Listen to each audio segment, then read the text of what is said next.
Student, आज हम अपना थर्ड लेक्चर स्टार्ट करते हैं।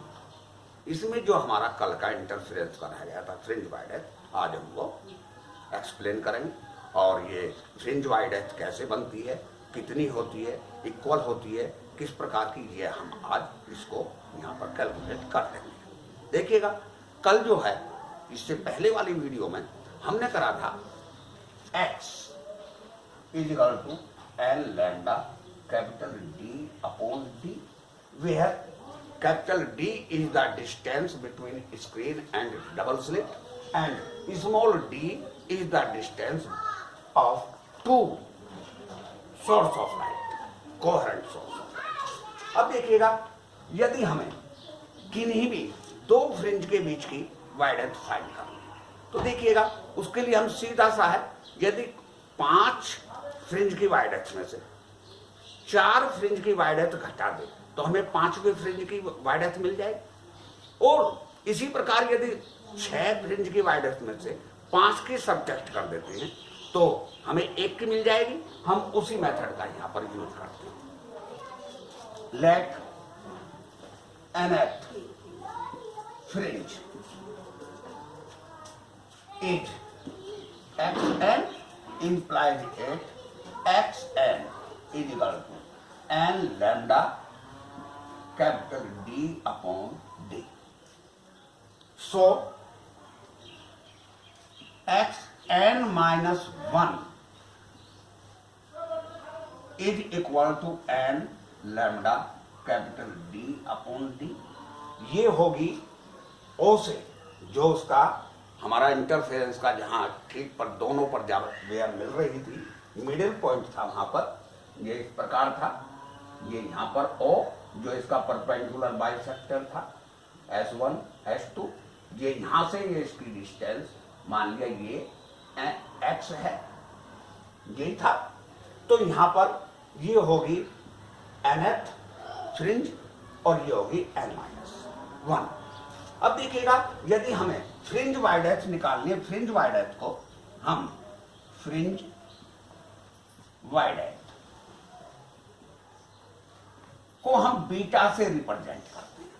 तो beta is equal to xn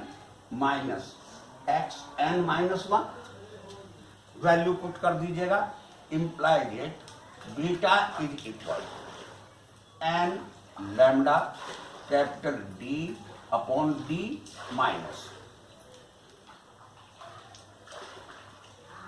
n-1 lambda capital D upon D। हम इसमें से is equal to n minus 1, ये कॉमन ले दिया, lambda capital D upon D, open करें तो ये हो गई हमारी n minus n plus 1 lambda capital D upon D।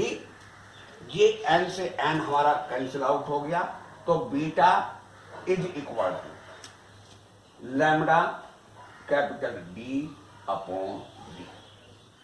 इसका मतलब ये हो गया कि इंटरफेरेंस में प्रत्येक ब्राइट फ्रिंज की जो वाइड एथ होती है वो उसकी वेवलेंथ पर डिपेंड करती है, डिस्टेंस पर, इस डिस्टेंस पर डिपेंड करती है, और दोनों सोर्स ऑफ लाइट की ये पार्टीशन पर हमारा डिपेंड करती है। परंतु ये डिस्टेंस एक एक्सपेरिमेंट के लिए सारी इक्वल होती है। अब आइएगा, यदि हमें, ये तो हो गई हमारी ब्राइट फ्रिंज की वाइड एथ, अब यदि हम लेते हैं डार्क फ्रिंज की वाइड एथ तो देखिएगा, डार्क फ्रिंज की वाइड एथ के लिए हम क्या करते हैं। डार्क फ्रिंज की वाइड एथ देखिएगा, अभी हमने ये पढ़ा है कि ब्राइट फ्रिंज में कितनी डिस्टेंस होती है। अब पढ़ते हैं distance between 2 consecutive dark fringe. तो डार्क फ्रिंज के लिए, डार्क फ्रिंज के लिए कितना हो गया, ये हमारा xn माइनस 1, ये बीटा, इन दोनों की वैल्यू रखिएगा। इसके लिए हो गया हमारा n plus 1/2 lambda capital D upon D minus n minus 1 plus 1/2 lambda capital D upon D। अब देखिएगा दोनों में ही लैम्डा कैपिटल D इस अपॉन स्मॉल d ये कॉमन है, तो we can write it n plus 1/2 minus n minus 1/2 lambda capital D upon D।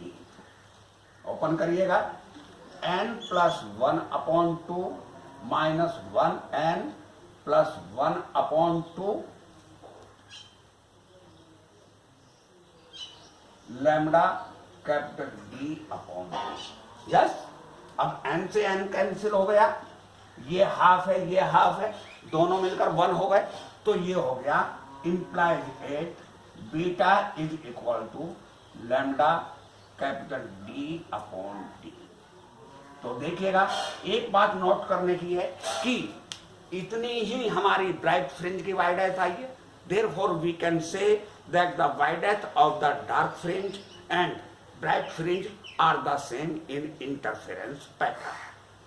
अब देखिएगा ये न्यूमेरिकल्स इसके कैसे करते हैं, उसमें ये पुट करने के लिए एक हम क्वेश्चन ले लेते हैं। देखिएगा एनसीईआरटी का क्वेश्चन है, क्वेश्चन नंबर 10.4। इसका हम निकाल लेते हैं।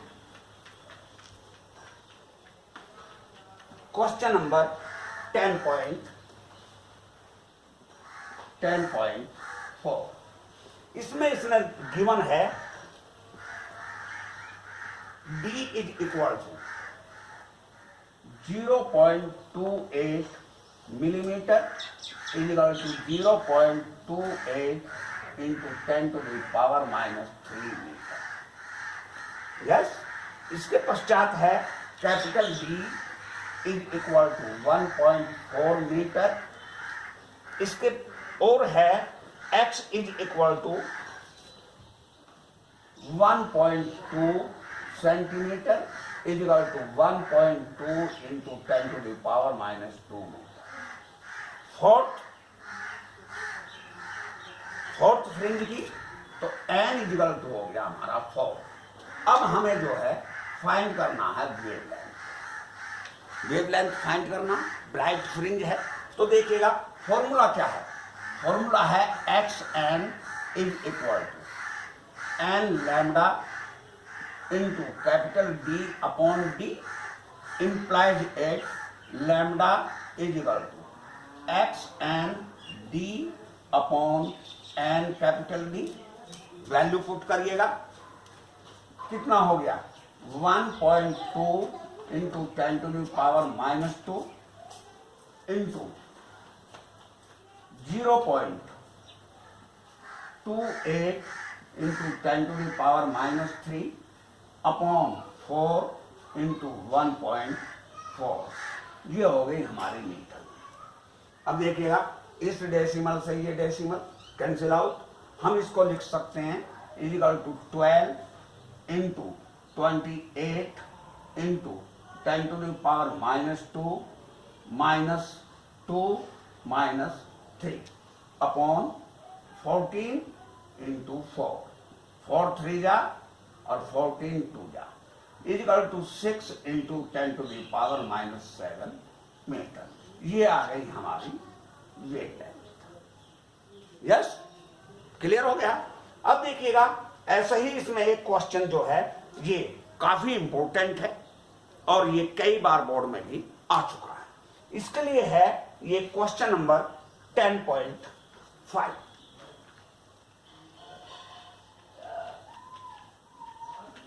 देखिएगा इसमें क्वेश्चन नंबर 10.5 इसमें क्या गिवन है, वो ये कह रहा in double slit experiment using monochromatic light of wavelength lambda, the intensity of light at a point on the screen, path difference is lambda is k.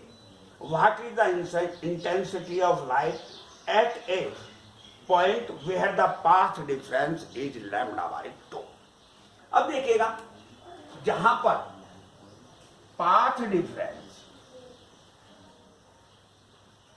Difference lambda होगा, इसका मतलब ये हो गया कि वेव जो है ये पूरी एक चल गई, और पूरी एक चलती है तो यदि सर्कुलर में ले, यहां से चली, ये यहां से यहां मूव कर गई, तो ये एंगल हो गया हमारा 2 पाई। यस, 2 पाई हो गया। अब जब ये 2 पाई हो गया तो पाथ डिफरेंस के लिए हम फेस डिफरेंस या तो हम 2 पाई कहें या फिर हम 0 कहेंगे, क्योंकि 2 पाई में पूरा ही राउंड ले गया। जब 2 पाई ये वो हो गया डिफरेंस, तो क्या हुआ, इंटेंसिटी, नेट इंटेंसिटी क्या है, I is equal to I1 plus I2 plus 2 under root I1 I2 cos 5। ये हमारा जो है सुपरपोजिशन प्रिंसिपल में, इससे पहले वाले वीडियो में ये फॉर्मूला हम ड्राइव कर चुके हैं। यहां पर वो ये कह रहा है कि ये जो ये है ये K है, जबकि दोनों कोहेरेंट सोर्सेज है, तो हियर I रिजल्टेंट, ये हो गया हमारा I ये वाला। अब I1 is equal to I2 is equal to I, ये मान लिया हमने दोनों के बराबर, और 5 हो गया यहां पर 0। अब देखिएगा वैल्यू रखें तो ये हो गया IR is equal to I plus 2I cos 0। cos 0 की वैल्यू 1, तो ये होगी हमारी 4I, और ये गिवन है K, ये K गिवन है। इसके पश्चात ये कह रहा कि जहां पर वेव लेंथ लैम्डा बाई 3 है, when wavelength lambda by wavelength is equal to lambda by 3। जब लैम्डा बाई 3 वेव लेंथ है तो एंगल कितना हो गया, एंगल हो गया हमारा 2 पाई अपॉन 3। इसका मतलब ये हो गया कि ये हो गया 120 डिग्री। यहां पर हम इंटेंसिटी निकालें तो IR dash is equal to I plus 2I cos 120। cos 120 की वैल्यू कितनी होती है, ये हम जानते हैं, cos 120 इज इक्वल टू -1/2, तो ये हो गया IR is equal to 2I plus 2I bracket -1/2, ये इस तरह गया, ये आ गया हमारा I जो ये हुआ, ये इसका कंपेयर करिएगा, because 4I is equal to K implies that I is equal to K by 4. Therefore we can say where the path difference is lambda by 3, the intensity will be K by 4। तो ये हमारा interference से related topic जो है लगभग पूरा है। इसके पश्चात भी हम जानते हैं कि जो हमारी ये रिफ्रैक्टिव इंडेक्स है, ये भी हमारी लाइट पर डिपेंड करता है। अब हम चलते हैं नेक्स्ट